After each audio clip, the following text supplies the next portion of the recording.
విద్యా commission report ఒకటి ఇచ్చేసారు ఆల్రెడీ మీరు ప్రభుత్వానికి.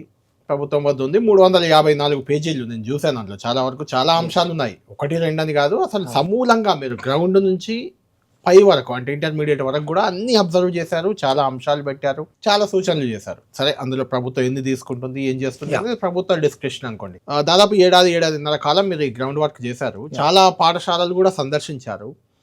మీకు ఏమనిపించింది? అంటే ఈ విద్యా కమిషన్ మీరు ఇచ్చిన రిపోర్టుతో నిజంగా తెలంగాణ విద్యారంగంలో సమూల మార్పులు జరుగుతాయా? అంటే ఈ ప్రశ్న మరి ముఖ్యమంత్రి గారిని అడగాలి మనం.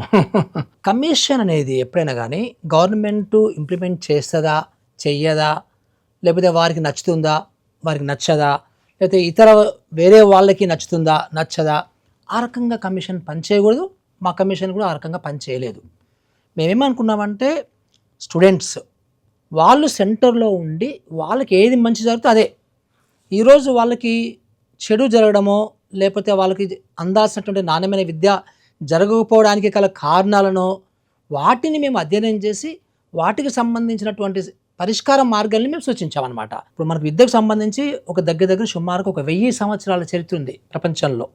సో 1000 సంవత్సరాల నుంచి ఇట్లా మార్పులు చేర్పులు వస్తూ ఉన్నాయి. ఇట్లా మనకి విద్య అనగానే ఏంటంటే విద్యలో కొన్ని కల్చరల్ ఆస్పెక్ట్స్ ఉంటాయి.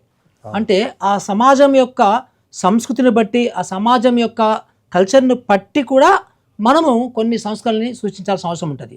ఎందుకంటే ఫిన్లాండ్లో వర్కౌట్ అయింది, ఇక్కడ వర్కౌట్ కాదు. సో మిడిల్ ఈస్ట్లో వర్కౌట్ అయింది, ఇక్కడ వర్కౌట్ కాకపోవచ్చు.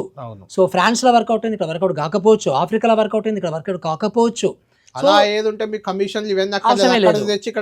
ఎగ్జాక్ట్లీ కదా. కానీ కొన్ని కామన్ అంశాలు కూడా ఉంటాయి. అన్ని చోట్ల వర్కౌట్ అయ్యి కూడా ఉంటాయి కొన్ని. ఎగ్జాక్ట్లీ. అందుకని మేము ఇవన్నిటి స్టడీ చేసాము. వైద్యం కంటే ముందు విద్య. ఎందుకంటే విద్య బాగా ఉంటే వైద్యం కూడా ఆటోమేటిక్గా డెవలప్ అయిపోతుంది. సో మన న్యూట్రిషన్ కావచ్చు, లేకపోతే కొన్ని విషయాలు అసలు ముందే అవేర్నెస్ జనరల్గా ఇవన్నీ ఉంటాయి, ఎంపవర్మెంట్ అన్నీ ఉంటాయి. సో అందుకని vidya is very very very important. అంటే the best standard education including infrastructure అన్ని కలిపి కూడా నేను చెప్తున్నాను. ఇంటర్నేషనల్ స్టాండర్డ్ విద్య ఇవ్వడానికి మన దగ్గర సఫిషియంట్ డబ్బు ఉంది. గొంతమ్మ కోరికలు కాదు. Very simple. ఒక్క 3% ఎక్స్ట్రా ఒక 5 సంవత్సరాలు మీరు ఇవ్వగలిగితే స్కూల్స్ అన్ని కూడా వెస్టర్న్ స్టాండర్డ్ కంటే మించిపోతాయి.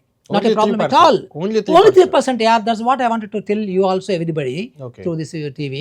It's not a big thing. నేను చెప్పే స్కూల్ వర్క్ ఇంకొక 2% మీరు హైయర్ ఎడ్యుకేషన్ కూడా ఎక్స్ట్రా ఇవ్వగలిగితే I think things will really change like anything అనమాట. కమిషన్ రిపోర్ట్లోకి వెళ్ళే ముందు ఇదే ఇప్పుడు హాట్ టాపిక్ కాబట్టి ఫస్ట్ మొదలు పెట్టాను.